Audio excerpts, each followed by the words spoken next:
भाई बहुत भोग लिया है, बहुत जन्म भोग लिए हैं। एक बार मेरी प्रार्थना मान लो तो आज तक तुम्हें जो शांति और विश्राम नहीं मिला वो मिल जाएगा। खूब भोग भोग लिए, तुम्हें याद नहीं है। जैसे कई बार हमने स्मृति दिलाई कि 9 महीने मां के गर्भ में इसी जन्म में रहे, कुछ याद है? 1% भी याद है तुम्हें? ज्यादा समय नहीं हुआ, कोई 50 वर्ष, कोई 40 वर्ष, कोई 30 वर्ष, 25 वर्ष, ऐसे सब बैठे हो। आप विचार करके देखो कि ज्यादा लंबा समय नहीं गया, इसी जन्म की बात है। कि आपको याद है कि मां के गर्भ में तुमने क्या दुख भोगा? 100 में 1% याद है? नहीं याद है।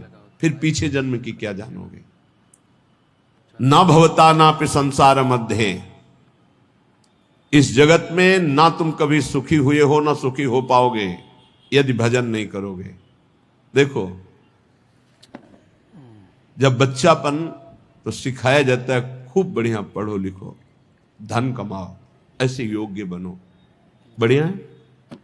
कभी अध्यात्म नहीं सिखाया, कभी नाम जप नहीं सिखाया, कभी ये बैठ के नहीं सिखाया कि बड़ों का आदर कैसे किया जाता है, कभी ये नहीं सिखाया कि मनुष्य जीवन का लक्ष्य क्या है। अब वो पढ़ाई लिखाई में गए, व्यसन सीख गए, व्यभिचार सीख गए, अच्छी नौकरियां पाई, पैसे हैं, और फिर घर में आकर के उन बूढ़े माता पिता को जो चलने लायक नहीं है, दरवाजा बंद करके वो ऐसी दुर्दशा करते, मारते हैं, पूछो मत। जब ये दृश्य देखने को मिलते हैं ना, तब लगता है भगवान कृपा करो इन माता पिता को जो अपने बच्चों को शिक्षा नहीं दे रहे हैं कि धर्म किसे कहते हैं। तुम समझते हो ये धन कमाने लायक बन जाएंगे तो तुम्हें सुखी करेंगे, ऐसे जैसे जानवर को मारते हैं ना क्रूर कर्मा लोग, ऐसे बूढ़ी माता को मारते हैं, पिता को मारते हैं, पूछो मत। तब लगता है ये जानवर पैदा हुए हैं, ये मनुष्य रूप में पशु पैदा हुए हैं। पशु क्या राक्षस है? माने मातु पिता नहीं देवा, साधुन ते करवावें सेवा, जिनके ये आचरण भवानी, भगवान शंकर कहते निश्चर सम जानो प्राणी। निश्चर कहते राक्षस को, वो राक्षस है। तुम अपने संतानों को राक्षस मत बनाओ। ये जो केवल तुम मात पिता बाल कहीं बुलावे, उधर भरे सोई जतन सिखावे, तुम राक्षस बनाने की चेष्टा कर रहे हो। बहुत सज्जन बेटा एक आया था अभी 2-4 दिन के अंतर्गत, एकांतिक में। उसने कहा मेरी माँ कहती कि तुम्हारा मोबाइल तोड़ देंगे यदि तुमने सत्संग सुना। मेरा बाप कहता है कि तुमको हमारी कसम है यदि वृंदावन गए। यही बच्चे जब सतमार्ग से विमुख हो जाएंगे और शराब पीकर घर आएंगे, तब तुम्हारी पूजा करेंगे, तब तुम्हें अपनी कसम ध्यान आएगी कि अगर ये वृंदावन जाता, साधु समागम करता, तो आज लातों से न मारता। आज ये मेरी दुर्दशा न कर। चीख रहा है, क्या है? भ्रातर भोगास भुक्ता, भुगतोगे। ये जो कर रहे हो कर्म में भुगतोगे। तुम्हारे बेटा बेटी देख रहे हैं कि बुढ़े के साथ कैसा तुम कर रहे हो, वही इंतजाम तुम्हारे लिए रहेगा, वही इंतजाम, उसे बढ़ के ब्याज सहित। चिंता मत करो। इसलिए हम सबसे प्रार्थना करते हैं, ये कर्म भूमि है, जो बीज बोओगे वही फल काटोगे। आज देखने में लग रहा है कि माता पिता के साथ बड़ा अन्याय हो रहा है, लेकिन सत्य पूछो तो ये उनके कर्म का फल उनको देखने को मिल रहा है। न कभी राम बोले, न कृष्ण बोले, न हरि बोले, पूरा जीवन केवल इसी में लगाया, तो देख परिणाम। जिनके लिए जीवन लगाया वही तेरा जीवन लेने के लिए तत्पर हो रहा है, वो वही तेरा नाश कर रहा है। जिसको तूने सजाया वही तुझे दंड दे रहा है। क्यों? भगवान का विरोधी भाव रखने वाला कभी सुखी नहीं हो सकता। हनुमान जी महाराज रावण को कहते, हाथ जोड़कर विनती करता हूं, राम जी की विमुखता का त्याग कर दे, नहीं शंकर साहस विष्णु अज तो ही सकहि न राख राम कर द्रोही। मैं सभा में कह रहा हूं, ये हजारों ये भगवत स्वरूप महापुरुष भी तेरी रक्षा नहीं कर पाएंगे। तेरा विनाश हो जाएगा यदि तू भगवान से विमुख रहेगा। हे भ्रातर, भोगा सुभुक्ता की न इव भवता नापि संसार मध्य। संसार के बीच में तूने क्या क्या नहीं किया। बहुत से पाप किए, बहुत से भोग भोगे। अब बुद्धि ठिकाने लगा लो, सावधान हो जाओ। अभी सब मिटा सकते हो। सब गलतियां मिटा सकते हो, अभी बहुत अच्छे बन सकते हो, अभी भगवत प्राप्ति कर सकते हो। पूरा जीवन गलती करता रहा, जामिल अंतिम में नारायण निकल गया तो भगवत प्राप्त हो गया। अपना पता नहीं कब अंतिम, अब सुधार लो। अगर हमारी आवाज आपके कान में पहुंच रही है, चाहे ऐसे समक्ष बैठे हुए या यूट्यूब में, आपके माता पिता कैसे भी हो, हमारी प्रार्थना है यदि वो वयोवृद्ध हैं, चलने फिरने में असमर्थ हैं, तो पहले समझ लो उनकी बुद्धि भ्रष्ट हो गई है। तुम्हें मानना पड़ेगा। ये भ्रष्ट का मतलब होता है स्थिति से गिर जाना। अब वो ठीक नहीं बोलेंगे, वो आपको गाली देंगे। आप घी चुपड़ी रोटी सब्जी दाल सब देंगे, फिर भी वो आपको गाली देंगे। आपके रिश्ते नातेदारों से आपकी निंदा करेंगे, पर आप उनकी इस बिगड़ी हुई बुद्धि का रोष पूर्वक अनुगमन करते हुए उनको पीटना, उनको मारना, ये आचरण मत करें, क्योंकि उनकी कर्मानुसार बुद्धि बिगड़ चुकी है। अब अपने कर्म आप मत बिगाड़िए, वो आपके भगवान हैं। सच्ची मानिए, उनमें भगवान बैठे हुए हैं। ऐसे असमर्थ माता पिता को भगवान की तरह दुलार करोगे तो तुम सदैव श्री संपन्न रहोगे। लक्ष्मी तुम्हारे घर से नहीं जाएगी। और जिन घरों में माता पिता को त्रास दिया जाता है, जिन घरों में आए हुई इसका हृदय है कि भगवान ने पत्थर की रचना की इसके हृदय में। अरे और कौन, जिसने 9 महीने गर्भ में रखा, जिसने अपने रक्त का दूध बनाकर तुम्हें पिलाया, जिसने तुम्हारे मल मूत्र साफ किया, आज तुम हाथी जैसे जवान हो तो लात मारते हो, डंडा मारते हो, उनको गाली देते हो। चिंता मत करो, तुम्हारे लिए ब्याज सहित व्यवस्था है, ब्याज सहित दंड मिलेगा। अगर तुम्हें थोड़ा भी ये पता है कि भगवान है तो इतना समझ लो, उनके वचन भी हैं, अवश्य में वो भोक्तव्यम कृतम कर्म शुभाशुभम। शुभ और अशुभ कर्मों का भोग भोगना पड़ता है। फिर माता पिता ये तो साक्षात भगवान है, इनके प्रति एहसान, ये कुछ भी बोले। हमने देखा है वयोवृद्ध आदमी की बुद्धि पतित हो जाती। पतित, अगर जीवन भर भजन नहीं किया ना, तो पतित का मतलब होता है स्थिति से गिर जाना। भ्रष्ट होने का मतलब है गिर जाना। अब उसको जो बोलना चाहिए वो नहीं बोल पाएगा। उस समय हमको क्रोध नहीं करना कि हम तो इतना खवाते पिलाते हैं, ये हमारी निंदा करते हैं। ये हम बहुत गूढ़ बात आपको कह रहे हैं। जिसने अपने माता पिता की सेवा कर ली, उसने भगवान को प्रसन्न कर लिया। उनके नाराज रहने पर, उनके गाली देने पर, उनके तिरस्कार करने पर भी। पर हमारी प्रार्थना है, हम जो शब्द कह रहे हैं उसे ध्यान से सुनिए। जो माता पिता असमर्थ हो चुके हैं, चलने फिरने लायक नहीं है, उनके वर्ताव और उनकी कटु वचनों पर ध्यान न दिया जाए। उन्हें भगवान की तरह पूजन करके उनकी सेवा की जाए। जितने दिन जिए खूब मेहनत करके कमाओ, उनको खाओ पियो, कपड़ा लत्ता, सुखपूर्वक जीवन, तो तुम्हारा लोक और परलोक दोनों बन जाएगा। ये शब्द हम शर्त इसलिए रखते हैं कि जो माता पिता अपने कर्तव्य का पालन करना नहीं जानते हैं और अभी चल फिर रहे हैं, मनमानी आचरण करते हैं, गंदे विचारों का पोषण करते हैं, पोषण करने वालों का शोषण करते हैं, ऐसे माता पिता के लिए नहीं कह रहे। हम उन असमर्थ माता पिता के लिए कह रहे हैं कि जिनकी वास्तविक बुद्धि बिगड़ चुकी है, शरीर सेवा में समर्थ स्वयं नहीं रह गया है। अब हमारा कर्तव्य बनता है वो गाली दे, वो पड़े पड़े हगे, तो भी हमें उनकी सेवा करनी चाहिए। निश्चित भगवान प्रसन्न हो जाएंगे, निश्चित। हमने आपको कई बार उदाहरण में बताया है महाभारत का प्रसंग। एक महात्मा कश्यप नाम के थे, तो एक वृक्ष के नीचे बैठे ध्यानस्थ थे। जब एक बगुली बीट कर दिया तो ऐसे माथे से गिरा, तो ऐसे देखा और रोष पूर्वक देखा तो भस्म हो गई, आग लग गई और जलकर राख होकर गिर गई। उनको लगा मेरी तपस्या बहुत पावरफुल हो गई। एक घर में गए, भिक्षामदेहि, एक साध्वी भगवत भावपरायण पति को भगवान मानने वाली पतिव्रता देवी निकली, प्रणाम किया। ब्राह्मण कुछ क्षण रुकिए, अभी मैं आपको भोग लाई। जेव ही वो घर गई तो दूसरे दरवाजे से उसके पति आ गए। बिल्कुल ध्यान से सुना, अपने पति को साक्षात भगवान मानना, अपने पति की ही आराधना में तन्मय रहना, ये पातिव्रत बड़ा महान धर्म है। इसी से भगवान शंकर ब्रह्मा और विष्णु को 6-6 महीने के बालक अनसुईया जी ने बना दिया था। लेकिन ये बहुत दुर्लभ बात है जो अपने देह को पावन करके एक पति को समर्पित करके आजीवन वो देवी। ये भारत यति और सतियों का देश है। धर्म की यहां जय जयकार सदैव होती रही, होती रहेगी। हाँ, थोड़ा कम ज्यादा अंतर पड़ता रहेगा।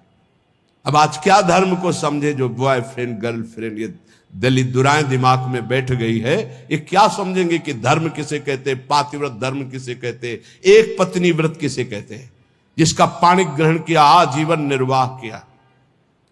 अब वो पति सेवा में पति को बैठालना, उनको जल पिलाना, फिर इसके बाद कहा भगवान आपके घर में एक अतिथि भगवान उस दरवाजे पर आए, आदेश हो तो मैं उनका स्वागत करूं, भिक्षा दे दूं।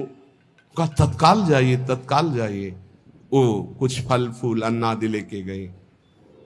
आप इतना विलंब क्यों किया? वो तो उस रोष में थे कि हमारा तप बढ़ चुका है, मैंने बगुली के देखा था वो भस्म हो गई। तो उनका भगवान शांत शांत, विलंब का कारण, मैं एक पतिव्रता हूं, मेरे प्रभु मेरे पतिदेव आए, मैं उनको आसन दिया, जल पिलाया, फिर उनकी अनुमति से आपको देने आई हूं। उनका तुमने हमको ऐसा वैसा महात्मा समझ लिया क्या? तो उसने कहा महाराज तुम्हारे उस वृक्ष की बगुली नहीं हूं कि तुम्हारे देखने से भस्म हो जाऊंगी। मैं एक पतिव्रता हूं जो बैठे बैठे तीनों लोकों का दर्शन कर रही हूं अपने पातिव्रत धर्म के व्रत से। बहुत बड़ा बल होता है पातिव्रत धर्म में, ये कोई खिलवाड़ नहीं है। गृहस्थी कोई साधारण धर्म नहीं, आप लोग जिसे बिल्कुल अवहेलना कर रहे हैं कि हम तो गृहस्थ हैं, हम तो विषयी हैं। अरे भगवान के अंश हो, तुम जहां हो वहीं से भगवत प्राप्ति कर सकते हो, इतनी सामर्थ्य आप में है। अब तो होश उड़ गए उनके कि ये बात तो केवल मैं ही जानता था कि बगुली को देखने से भस्म हुई, दूसरा कोई नहीं। तो हाथ जोड़ा और कहा देवी तुम्हें कैसे पता है? तो उन्होंने कहा इतना ही नहीं पता, मुझे सब कुछ पता है आपका, मुझे पूर्व जन्म का भी पता है आपका। मैं अपने पति की सेवा के प्रभाव से त्रिकालज्ञ हो चुकी हूं। जाओ, अभी तुम्हें सच्चा ज्ञान प्राप्त नहीं हुआ, सच्चा ज्ञान प्राप्त कराने के लिए अमुक प्रांत में जाओ और वहां जो मांस बेचने का व्यापार करते थे कसाई के रूप में, वो जन्मे थे उस कुल में, लेकिन वो खरीद करके मांस व्यापार उनकी कुल परंपरा का, वहां जाइए और वो तुम्हें धर्म का उपदेश करेंगे। विचार किया कि इतने सिद्ध महापुरुष है, अपने पातिव्रत धर्म से मुझे जाना चाहिए। वहां गए तो कितना चाहिए, जो जितना वैसा घृणित, ये उपदेश करेगा धर्म का। चलने लगे तो उनका कश्यप जी, बिना परिचय के परिचय, कश्यप जी रुकिए, रुके, आपको अमुक गांव की पतिव्रता पत्नी ने भेजा है ना? हाँ, पहले फोन तो था नहीं कि फोन कर दिया होगा। बोले आप रुकिए, मैं अपना व्यापार रूपी पूजा कर्म कर लूं, फिर आपको मैं उपदेश करता हूं। आश्चर्यचकित हो गए, इतना मलिन कार्य करने वाला और त्रिकालज्ञ है, ये भी बिना परिचय के परिचय जानता है। और वो पत्नी ने क्या कहा ये मुझे कैसे? बाद में जब अपनी सेवा से निवृत्त हुए तो दुकान को अपनी प्रणाम किया, पैर छुआ और वो कर्म भगवान को समर्पित किया कि मुझे जिस कुल में जन्म दिया वो मैं कर्म कर रहा हूं और नाम जब निरंतर चलता।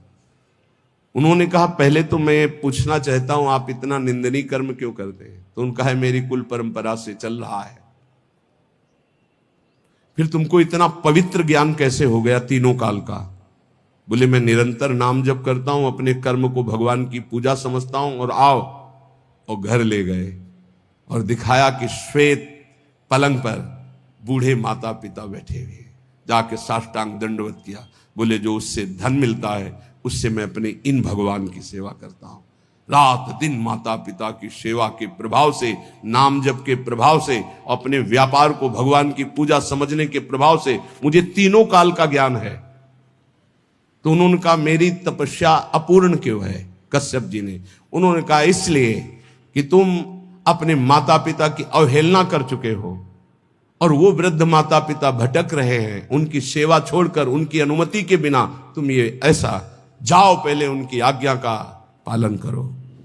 आप समझो, महाभारत में पढ़ के देखना, भगवान श्री कृष्ण द्वैपायन व्यास देव जी ने लिखा है, आज उन्हीं माता पिता से जिनसे परम सिद्धि प्राप्त होती है, परम कृपा प्राप्त होती है, ये नादान लोग नहीं जान पा रहे और अपना कर्म नाश कर रहे हैं, कर्म नाश कर रहे हैं, पूरा जीवन नष्ट कर रहे हैं। हम इस विषय में इसलिए बोल रहे हैं कि आजकल बहुत बच्चे उद्दंड हो रहे हैं और ब्याह हुआ तो वही नई बच्चियां जिनको अपने माता पिता का सम्मान करना नहीं आया, वो अपने पति के माता पिता के साथ दुर्व्यवहार करते हैं, पति के अधीन करके दोनों मिलकर उनको पीड़ा पहुंचाते हैं। हम वयोवृद्धि की बात कह रहे हैं, हम उनकी बात नहीं कर रहे जो समर्थ है कर सकते हैं, जो शोषण करते हैं हम उनकी बात नहीं कर रहे, हम उनकी बात करें जो असमर्थ है, चलने में भी असमर्थ है, अब उनके ऊपर डंडे का प्रहार, उनकी पिटाई बिल्कुल ठीक नहीं। हे भ्रातर भोगा सुभुक्ता, जो तुम कर्म कर रहे हो सुभुक्ता तुम्हें भोगना पड़ेगा,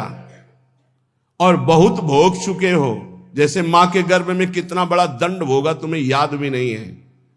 इसलिए भवतानापि संसार मध्य, दोबारा इस संसार के बीच में जन्म ना हो, ऐसा उपाय कर लो। क्या? विद्यादान ध्वराद्य ही कति कति जगति ख्याति पूजाद्य लब्धा, इससे तुम्हारा जन्म मरण नहीं रुकेगा। बहुत पढ़ लिख कर विद्वान हो गए हो तो तुम्हारी ख्याति हो जाएगी, बहुत दान दे दोगे तो तुम्हारा यश हो जाएगा, बहुत भोग सामग्री आहार विहार बांट दोगे, बहुतायत रूप में तुम्हारे पास आ जाएगी, लेकिन तुम्हारा जन्म मरण नहीं रुकेगा। जन्म मरण रुकेगा अद्याहारे पियादृच्छिक उर्गुणवानप्य हो समृतात्मा श्रीमद वृंदावनेस्मिन सतत मठ सखे सर्वतो मुक्त संगाहा। आहार विहार की चिंता छोड़ दो, योगक्षेमम वहाम्यहम का ठेका भगवान लेते हैं। अपने कर्तव्य का धर्म पूर्वक पालन करो, धन की चिंता मत करो। आ जाओ श्री धाम वृंदावन, सत्संग सुनो, उसके अनुसार आचरण करो, साधना भजन करो, तुम्हारा परम मंगल हो जाएगा, आवागमन से मुक्त हो जाओगे। हे सखे वृंदारण्यम त्यजेति प्रवदति यदि कोप्यस्य जिह्वाम छिन्नमि श्रीमद् वृंदावनान् माम यदि नयति बलात् कोपितम हन्यवश्यम। यदि किसी ने मुझे वृंदावन से बाहर जाने की बात कह दी तो मैं उसकी, इतनी अनन्य निष्ठा है श्रीपाद की, बोले आप एक बार आइए, तो उनसे कहना पड़ता है कि क्षमा कीजिएगा, श्रीधाम वृंदावन का क्षेत्र संन्यास है। क्षेत्र संन्यास का तात्पर्य होता है मैं जिस क्षेत्र में संन्यास ले रहा हूं उस क्षेत्र का कभी त्याग नहीं कर सकता, इसे क्षेत्र संन्यास, अनन्य निष्ठा। और कह रहे हैं यदि कोई मुझे रिश्ते नाते या किसी संबंध से बलात् वृंदावन से बाहर करने की कोशिश करेगा तो मैं उसको श्रीमद् वृंदावनान् माम यदि नयति बलात् कोपितम हन्यवश्यम। बहुत जोर की बात है, बहुत होश में सुनना। ये दो बातें तो हो गई अनन्य निष्ठा की, अब रहने की बात कर रहे हैं। एक गजब की वृंदावन की निष्ठा है श्रीपाद प्रबोधानंद जी की। जबान काटने का मतलब होता है मैं तुम्हारी,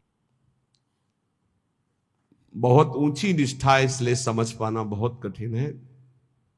ये बहुत बड़ी बात कह रहे हैं कि वृंदावन में मैं वैश्यागमन करके भी रहना स्वीकार कर सकता हूं, लेकिन वृंदावन के बाहर में, बहुत बड़ी बात कह रहे हैं। मतलब उसका अर्थ करना कठिन है क्योंकि उनकी बहुत ऊंची निष्ठा से वो बात कर रहे हैं। भला ब्रह्मबोध संपन्न महापुरुष के अंदर कहीं कामना हो सकती? भला ऐसे अंतःकरण वाले महापुरुष जो प्रेम में निष्ठ है उनके अंदर कहीं कामना हो सकती है? लेकिन निष्ठा की चरम सीमा का स्वरूप है। ये निष्ठा की चरम सीमा समझ पाना बहुत कठिन बात होती है, बहुत कठिन बात होती है। रसिक अनन्यमाल में एक चरित्र आता है कि वो उनके गुरुदेव भगवान हरिवंश महाप्रभु थे। उन्होंने बताया जैसे हरिराम व्यास जी को श्याम श्यामा पद कमल संग शिरनायो, श्याम श्यामा के चरणों की जो आराधना करने वाले भक्तजन, उनकी आराधना से निश्चित प्रिया प्रीतम की प्राप्ति हुई। उन्होंने गृहस्थ में थे, वो अपने घर में साधु सेवा विस्तार करने लगे। जब जहां जैसे संत सुनते उनके घर आते, तो एक नौजवान आदमी ने, जो बिल्कुल कोई मतलब भजन साधन से नहीं, देखा बहुत साधु वेश में हलवा पूड़ी खवाया जाता है और दक्षिणा भी मिलती है, तो पाखंड वेश धारण करके, वो साधु नहीं था, वो वहां गया तो उन्होंने उसका पूजन किया, वैसे ही जैसे संत सेवा करते हैं। अब वहां कोई रोक टोक नहीं थी, तो जैसे ये निष्ठा है ऐसे वो बहुत ऊंची निष्ठा, उसको सब लोग नहीं कर सकते, करना भी नहीं चाहिए। अब उनके घर में एक नवयुवती बच्ची थी जो ब्याह योग्य थी, और माता पिता और सब खूब वैभव ऐश्वर्य और साधु सेवा करते थे। रात्रि में छत में गर्मियों में शयन होता है, तो संत परिहासे ऐसे महापुरुष, भला जरा सोचना, इसीलिए वहां रुक रहे थे कि शायद है बहुत लोग बाहर के भी बैठे ना समझ पावे इतनी ऊंची स्थिति की बात और महापुरुष की बात का उपहास करने लगे। परिहासे प्यन्या प्रिय कथन मूकोति बधिरा, यदि किसी का अप्रिय दुख भरा मेरा वचन उनके कान में पहुंचने का अप्रिय वाला हो, तो मैं जिंदगी भर मौन रहूंगा, कबू बोलूंगा नहीं, परिहास में भी नहीं बोलूंगा जिससे किसी का हृदय दुखी हो। और परेशान दोषानुश्रुति मनु विलोकेंद्र नयनहा, यदि वृंदावन में कोई गलत कर रहा है ऐसा मेरे नेत्र देखेंगे तो कभी देखने लायक नहीं रखूंगा अपने नेत्रों को। वृंदावन का दोष मैं नहीं देख सकता, वृंदावन वासी का मैं दोष भाव कभी अपने परेशान दोषानु मैं सुनूंगा भी नहीं, मन से भी नहीं चिंतन करूंगा, और विलोकेंद्र नयना, देखते हुए भी मैं अंधा बन जाऊंगा, अपने नेत्रों को देखने लायक नहीं रखूंगा। ये निष्ठा वृंदावन और वृंदावन वासी। शिलावन निश्चेष्टा परवपुषि बाधा लव विधौ, यदि कोई हम